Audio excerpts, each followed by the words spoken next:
22절부터 27절까지의 말씀입니다. 창세기 21장 22절부터 27절까지의 말씀, 여러분과 제가 한 절씩 교독하십시다. 창세기 21장 22절부터 27절까지의 말씀. 그때에 아비멜렉과 그 군대 장관 비골이 아브라함에게 말하여 이르되, 내가 무슨 일을 하든지 하나님이 너와 함께 계시도다.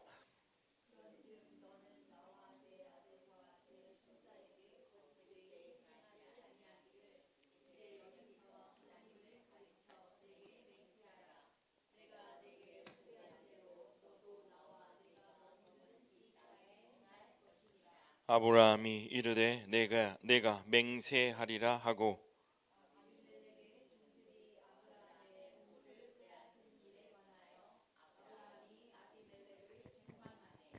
아비멜렉이 이르되 누가 그리하였는지 내가 알지 못하노라.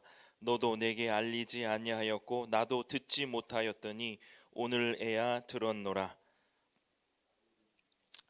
27절은 제가 읽겠습니다. 아브라함이 양과 소를 가져다가 아비멜렉에게 주고 두 사람이 서로 언약을 세우니라.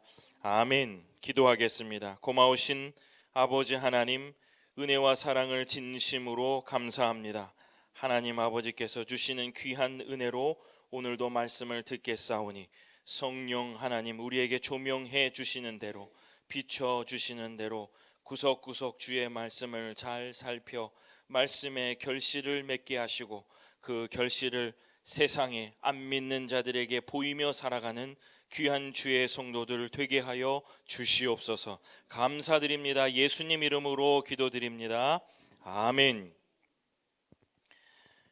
네, 창세기 21장 22절부터 27절의 본문을 가지고 복의 근원으로 사는 법을 배우라, 복의 근원으로 사는 법을 배우라라는 제목으로 말씀을 전하겠습니다. 네, 이때 이 교회의 시즌 2가 시작되는 주일입니다. 제가 사실은 청년들을 섬길 때 이렇게 시즌제로 목회를 하곤 했었는데, 2025년에는 이렇게 해도 좋겠다라는 생각이 들어서 시즌별로 그렇게 예배를 드리고자 합니다. 한 시즌 한 시즌. 보통 교회들은 한 달 단위로 주제를 정하고 그렇게 하는데, 저는 7주간을 중심으로 우리의 예배를 꾸며보려고 하고요. 그리고 이 예배를 잘 이렇게 시즌별로 해보니 잘 맞아 떨어졌어요.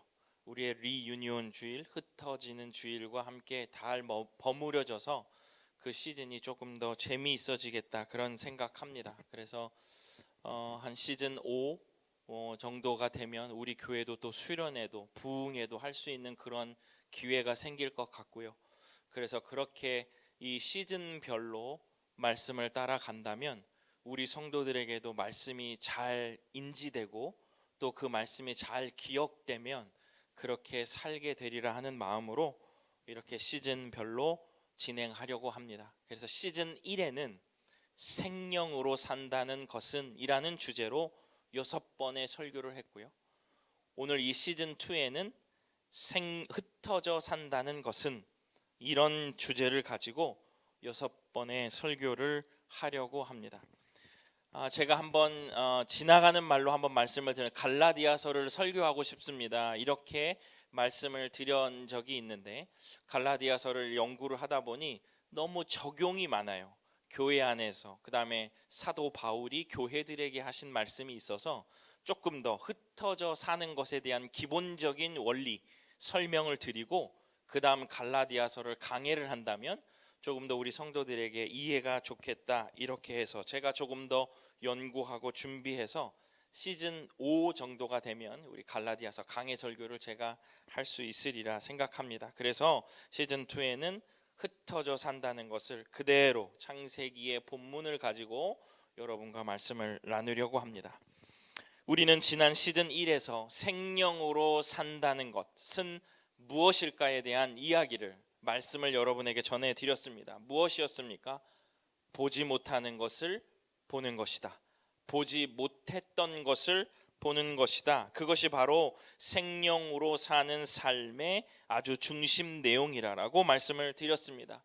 그런 것과 또 더불어 우리는 이것과 함께 더불어 저항하며 싸워야 한다. 부지런히 싸워내야 된다. 생명으로 사는 것을요. 저는 이렇게 말씀을 전하면서 보지 못했던 것들이 보이는 은혜가 있었고 감사의 조건들이 많이 생겨나는 것을 제 삶에서 경험했습니다. 우리 성도님들은 어떠신지 궁금하기도 하고 그런 것들이 있다면 저에게 또 간증으로 또 저에게 또 그런 것들을 이야기해 주시면 훨씬 더 우리 공동체 안에 기쁨이 있으리라 생각하고 또 한번 여러분들을 축복하고 싶은데 생생한 말씀의 적용이 여러분 성도들의 삶에 넘쳐나기를 주님의 이름으로 축원합니다. 이제 흩어져 산다는 것을 시작하면서요, 이 흩어져 생명된 자들이 흩어져서 하는 일이 무엇일까? 생명된 자들이 흩어져서 하는 일들이 무엇일까에 초점을 맞추어서 같이 살펴보면서 6주간 동안 은혜를 받고자 합니다. 오늘 본문 여러분들과 부지런히 읽었는데 이해를 하려면 바로 21장의 앞장 20장에 일어났던 일들을 알아야 아비멜렉이 누구인지를 알아야 오늘의 이야기가 이해가 되실 거예요. 창세기 20장 2절 제가 한번 읽어보겠습니다. 그의 아내 사라를 자기 누이라 하였으므로 그랄 왕 아비멜렉이 사람을 보내어 사라를 데려갔더니 아멘. 이 내용이 여러분이 이미 알고 있는 내용과 비슷합니다. 그죠? 이게 다른 내용이 아니에요. 지난번 목사님 똑같은 이야기 또 하시는 거 아닌가? 아닙니다. 아브라함이 또 한 번 거짓말을 하는 장면이 창세기 20장에 나와요. 저는 이것을 보면서 우리 안에 거짓과 속임수가 얼마나 자리 잡았는지를 말씀이 또 우리들에게 경고하시고 계신다 이렇게 생각하거든요. 지난번에는 바로 앞에서 자기 아내 사라를 누이라고 했고 이번에는 그랄 왕 아비멜렉 앞에서 또 거짓말을 하는 거예요. 자신의 아내를 교묘히 자신의 누이라고 속이고 있었죠. 그래서 다시 이 아비멜렉이 사라를 자기의 아내로 취하는 일이 또 벌어집니다. 똑같은 일이 또 벌어지는 거예요. 그런데 여러분, 그럼에도 불구하고 하나님이 자기의 백성의 연약함을 체휼하셨습니다. 불쌍히 여겨주셨어요.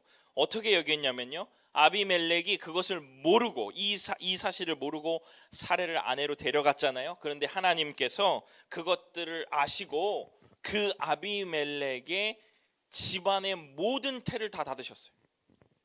이거 되게 억울한 일 아닌가요? 억울할 것 같아요. 저도 이 일을 만약에 제가 당했다면 억울할 것 같아요. 그런데 제가 그 자기 백성의 연약함을 체휼하셨다라고 표현하는 것은 하나님이 이 일을요, 아브라함이 그것을 위해 기도할 때 풀어주셨어요. 그러니까 분명히 잘못은 자기의 백성이 잘못했습니다. 아브라함이 잘못했는데 하나님께서 그 일들을 진행해 가는 과정 속에서 저는 제 마음속에 드는 아주 간절한 소망은 하나님의 백성, 하나님의 씨앗들이 온전히 세상의 끝까지 구석구석 펼쳐지게 하기 위한 하나님의 노력이라고 생각하거든요. 그 연약함을 하나님께서 아시고 아브라함의 기도를 통하여 아비멜렉의 집안에 벌어진 일들을 해결해 주셨어요. 그렇게 하나님께서 그 아브라함의 기도함으로 아비멜렉의 집안을 치료하시고 출산을 다시 하게 해줌으로 인해서 아브라함은 그 사건을 통해서 다시 화를 면하고 오히려 더 많은 짐승과 종들을 얻게 되었습니다. 저는 아주 클리어하게 우리 성도님들에게 이것이 무엇이다 라고 말할 수 없지만 하나님께서 하시는 일이 이것이다라는 것을 아주 명확하게 인정해요. 왜 그러냐면요, 그 뒤에 벌어지는 일들은 더 그렇습니다. 하나님이 아브라함의 가정에 큰 은혜를 베풀어 주셔서 드디어 사라가 이삭을 낳게 됩니다. 아주 형통한 삶을 살게 돼요. 그럴 때 오늘 여러분과 제가 읽었던 본문의 20절의 이야기, 22절의 이야기가 나옵니다. 그때에 그 왕 아비멜렉과 그 군대 장관 비골이 아브라함에게 말하여 이르되 내가 무슨 일을 하든지 하나님이 너와 함께 계시도다. 아멘. 무슨 말입니까? 하나님이 함께 하시는 것이 믿지 않는 사람들의 눈에도 보이게 되었다는 거예요. 실상은 어때요, 여러분? 거짓말하고 실수하고 잘못하고 함에도 불구하고 그들이 보기에는 하나님의 동행이 보였다는 거예요. 저는 오늘 여기서 흩어져 산다는 것에 아주 중요한 원리와 중심 원리를 여러분들에게 말씀드리고 싶습니다. 여러분, 흩어져 산다는 것은 영향력 있게 사는 거예요. 다른 사람들이 보기에 와, 저 사람과 저 목사와 저 집사와 저 성도에게 하나님이 동행하고 계시는구나를 보이는 삶이 영향력 있는 삶, 흩어져 사는 삶의 중심 원리라는 거예요. 여러분, 이것은 여러분들이 많은 재산과 지위를 가지고 떵떵거리며 사는 것이 아닙니다. 그것은 바로 무엇이냐면 우리가 복의 근원임을 아는 것, 복의 근원으로 사는 방법을 아는 것이 바로 영향력 있게 사는 삶이라는 겁니다. 아까도 제가 여러 번 설명, 우리 안에는 한없이 부족함이 있죠. 우리 안에 부족함이 있죠. 그럼에도 불구하고 하나님은 믿는 자들을 중심으로 일을 도모하시고 역사하고 계신다는 것을 우리가 아는 거예요. 요 안에는 도덕적인 이렇게 좀 그런 게 있을지는 모르겠습니다. 우리가 어떻게 해도 이런 것이 아니라 우리가 복의 근원임을 안다는 것은 나로부터 복이 시작된다는 것인데, 그것은 바로 뭐냐면 오늘 이 아브라함과 아비멜렉의 사건을 보면서 우리가 어렴풋이 느낄 수 있는 것은 하나님은 자기의 백성, 자신을 섬기는 사람, 자기를 하나님 아버지라고 믿는 사람을 통해서 그 중심으로 일을 하고 계신다는 것을 깨닫는 것이 복의 근원이구나라고 느끼며 산다는 것이에요. 내가 무슨 로또를 맞고 지위가 많아지고 재산이 많아져서 나로 인해서 막 돈이 많이 벌어지는 것이 아니라 하나님이 믿는 자들을 통하여 그 사람들을 중심으로 하나님의 일들을 진행해 가신다. 와, 나부터 시작이구나, 우리부터 시작이구나를 느끼는 것이 복의 근원으로 산다는 말의 의미입니다. 와, 하나님이 너와 함께 계시도다. 정말 대단한 것이죠. 다른 사람들에게 그 정체성을 인정받는 것이 그렇게 쉬운 일이 아니거든요. 제가 이 말씀을 준비하면서 퍼뜩 생각난 일이 하나 있어요. 우리 집에서도 제가 이걸 확인한 적이 있습니다. 제가 지지난주인가 아이들 방에 들어갔다가 우리 3번이 학기를 마무리하면서 아이들하고 나눈 롤링 페이퍼를 한번 봤어요. 그래서 제가 쫙 읽었습니다. 이 인간이 어떻게 학교에서 살고 있는가 그랬는데 잘 살고 있는 것 같아요. 글자가 좀 작아서 잘 보이지는 않지만 여기 칭찬이 많이 있었습니다.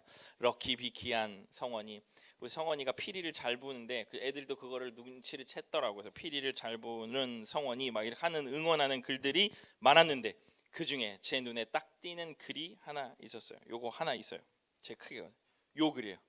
너는 참 성실한 그리스도인인 것 같아. 그런 너가 참 멋져. 우리 육황제도 친하게 지내자. 요렇게 있었어요. 제가 이거를 보면서 다른 건 눈에 하나도 안 들어오는데 요거 너는 참 성실한 그리스도인인 것 같아. 얘가 도대체 학교에서 무슨 짓을 하고 다니는지는 잘 모르겠으나 아이들이 보기에는 성실한 그리스도인으로 보인다는 거예요. 여러분, 이거 진짜 중요한 겁니다. 이거 저는 저보다 나은 것 같아요. 내 아들이지만 저는 사실 어디 가면 목사님 안 같은데요, 이런 얘기 더 많이 듣거든요. 그래서 제가 목사로 잘 안 산다는 게 아니라 교장의 직분을 감당하고 있으니까 교장처럼 보인다는 오해하지 마세요. 제가 막 어디 가서 망나니 짓을 하는 건 아니니까.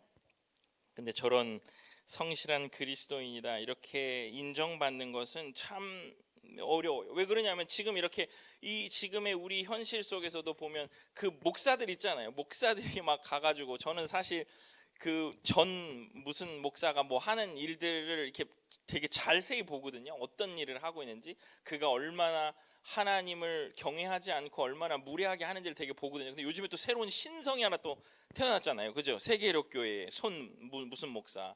이 목사는 예배 시간에 그냥 뭐죠? 뭐 특정 그 야당 대표의 이름을 막 부르면서 이재명은 끝이다. 뭐 이게 교인들하고 구호를 외치면서 막 설교를 하더라고요. 그래서 와, 정말 우리 교회가 정말 큰일이다 이런 생각. 저는 정말 죄송해요. 주접 좀 안 떨었으면 좋겠어요. 이 목사님들이 이 강단이 얼마나 소중하고 그 예배의 시간이 얼마나, 그것을 고백하고 목사가 되거든요. 제가 그것을 제 삶에 가장 귀하게 여기겠습니다 하면서 목사를 안수를 받는데, 여러분 우리 안에서도요, 이렇게 기도하는 가운데 하나님의 역사하심 가운데 하나님의 하실 일들이요, 앞으로 벌어지는 일들을 우리가 지금 이 순간에 보며 사는 것이 복의 근원으로 사는 삶의 기본이라는 거예요.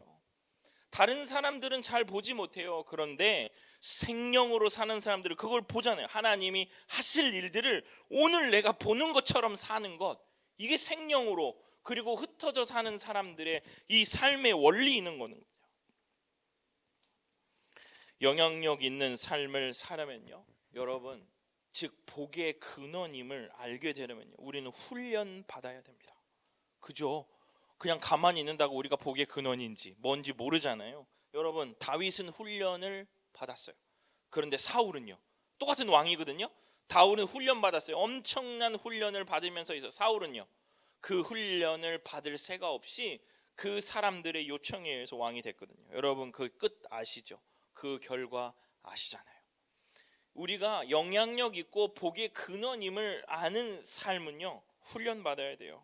그래서 훈련은 여러분 우리 안에 뭐 이런 겁니다. 유혹, 시험, 단련, 어려움, 고민, 이런 훈련들이 계속 우리들에게 오는 거예요. 그렇기 때문에 이 훈련이 우리들에게 감사합니다, 이런 얘기를 할 수 있는 것은, 우리가 그 훈련의 끝에 그 훈련을 받음으로 인해 내가 복의 근원, 와, 이 훈련, 이 어려움 가운데서 하나님이 나를 중심으로 나의 기도를 들으시고 이렇게 하시는구나 라는 것을 느낄 수 있다는 거예요. 하나님이 나를 중심으로, 믿는 사람들을 중심으로 세상을 움직이고 계시는가를 알게 된다는 거예요.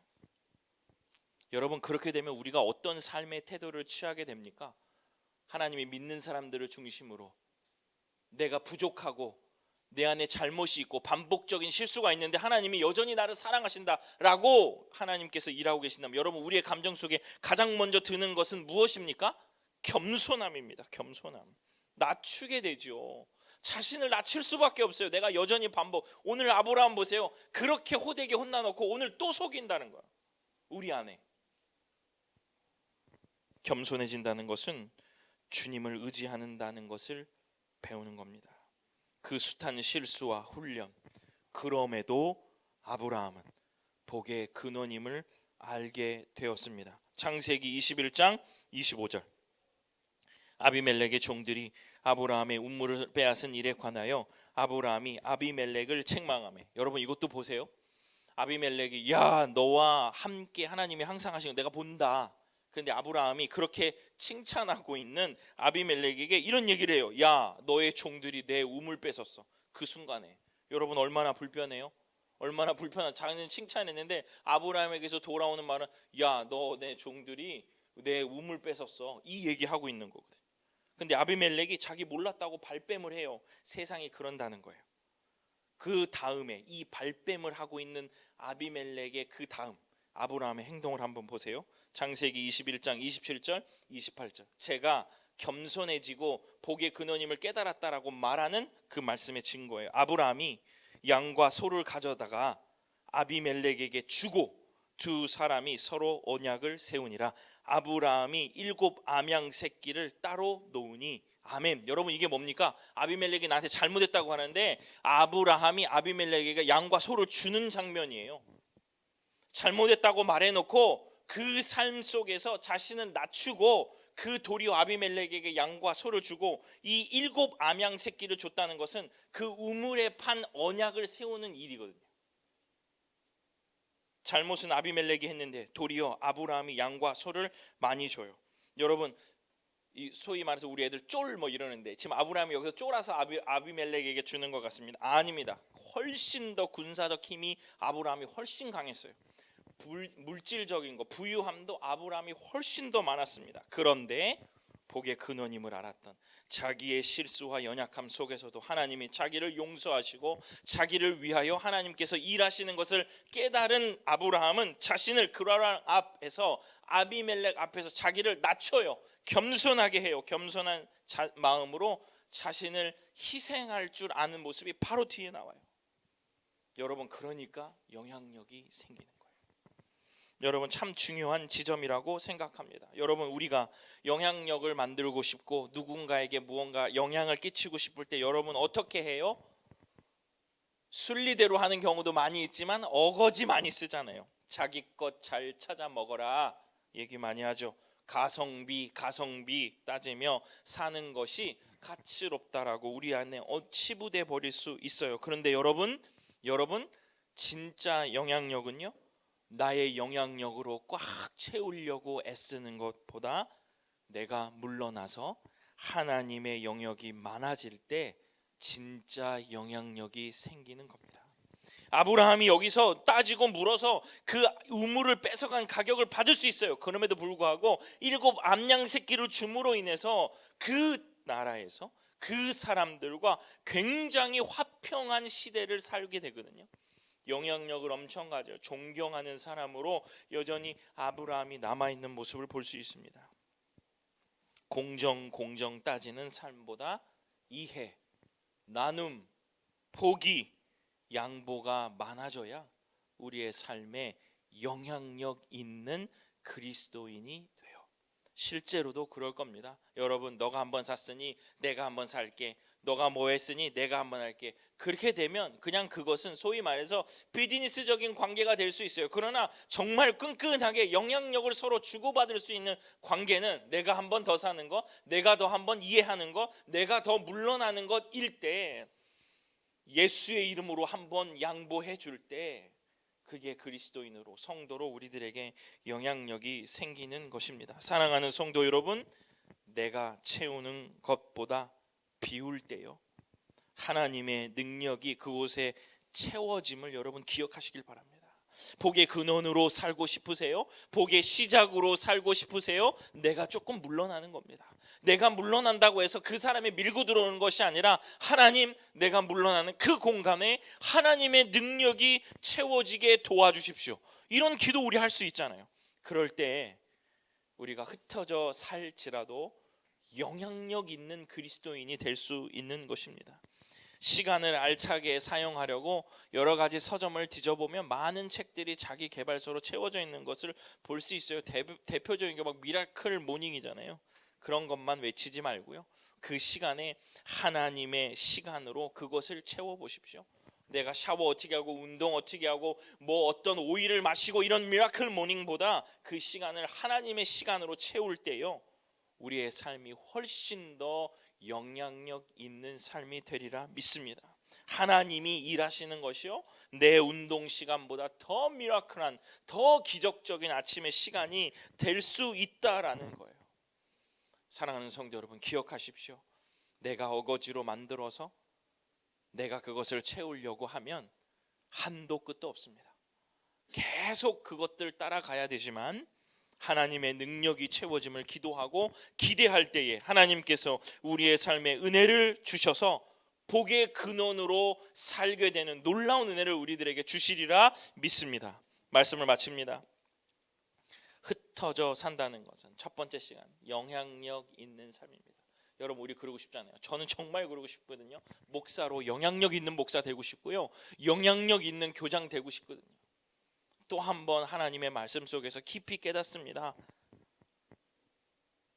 복의 근원으로 사는 법, 이것을 깨달아야 되겠구나. 내가 무슨 일을 하든지 하나님이 너와 함께 계시도다, 이런 고백을 내가 듣고 살아야 되겠다라는 그런 소망이 생겨요. 아브라함은 자신의 연약함과 반복적인 불안, 두려움으로 인해 실수 여전히 많았지만 하나님이 그 삶에 개입해 주셨습니다. 그 개입해 주심으로 인해서 자신의 손을 이렇게 들어주는 모습을 보면서, 아, 내가 복의 근원이구나, 나로부터 하나님께서 일을 역사하시고 도모하시는구나 알았어요. 이게 복의 근원이구나. 대충 살고 막 그냥 막 살아라 이게 아니라, 그러므로 인해서 아브라함은 겸손해졌어요. 내가 그럼에도 불구하고 더 많은 것을 받았잖아요. 점점 겸손해졌습니다. 매사가 그랬어요. 그러니까 아비멜렉 앞에서도 야 이놈아 우물 뺏어간 돈 내놔라 이렇게 하지 않고 도리어 그에게 양과 소를 주는 여유와 겸손함이 그에게 있었던 것이에요. 그러니까 어떻게 돼요? 점점 승승장구하죠. 정말 민족의 아비가 되잖아요. 아브라함은 더 겸손해지기를 원했습니다. 왜냐하면요 자신이 낮아질수록 영향력이 생기는 이 비밀을 알았거든요. 그 힘이 어디로부터 오는지를 안 것이 정말 키예요. 창세기 21장 33절 아브라함은 부엘세바에서 에셀 나무를 심고 거기서 영원하신 여호와의 이름을 불렀으며, 여호와의 이름을 불렀다? 무슨 말입니까 여러분? 제사, 예배했다는 겁니다. 그 아브라함은 하나님 앞에 겸손한 모습을 보이기 위하여, 배우기 위하여, 확인하기 위하여 매사에 여호와의 이름을 불렀다는 거예요.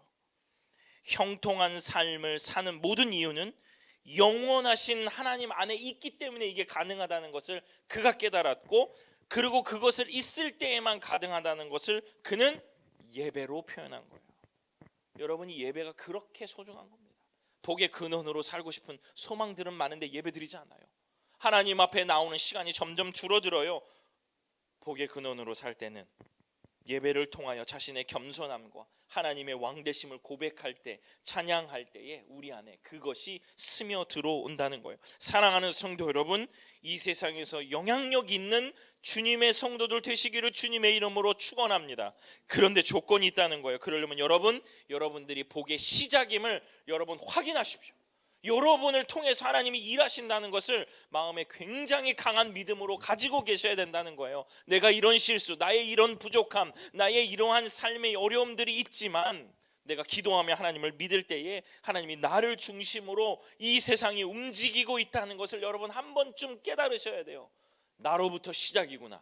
여러분 그런 거 느끼세요? 저는 이런 거 있거든. 나로부터 시작된, 하나님이 나를 보호하셨구나, 하나님이 나를 사랑하시는구나, 하나님이 나를 위로하시려고 그 사람을 보내주셨구나, 이런 거 진짜 많거든. 겸손하게 복의 시작으로 사는 법을 배우시기를 바랍니다. 모르신다면 예배 나오십시오. 예배 나와서 겸손한 마음으로 하나님을 찬양할 때 하나님께서 그 힘을 우리들에게 보충해 주시리라 믿습니다. 겸손한 삶을 가질 때 우리는 영향력 있는 사람이 되고 복의 근원으로 살게 되는 겁니다. 이 겸손함을 놓치지 않고 흩어져 살게 됨으로써 영향력 있는 주의 성도, 영향력 있게 살게 되시는 주님의 귀한 성도 되시기를 주님의 이름으로 축원합니다. 아멘. 기도하겠습니다. 고마우신 아버지 하나님, 흩어져 영향력 있는 성도로 살기를 원하오니 복의 근원이면 복의 시작임을 깨닫게 하여 주시고, 복의 시작으로 사는 겸손함을 예배를 통하여 배우는 귀한 주의 성도들 되게 하여 주시옵소서. 감사드립니다. 예수님 이름으로 기도드립니다. 아멘.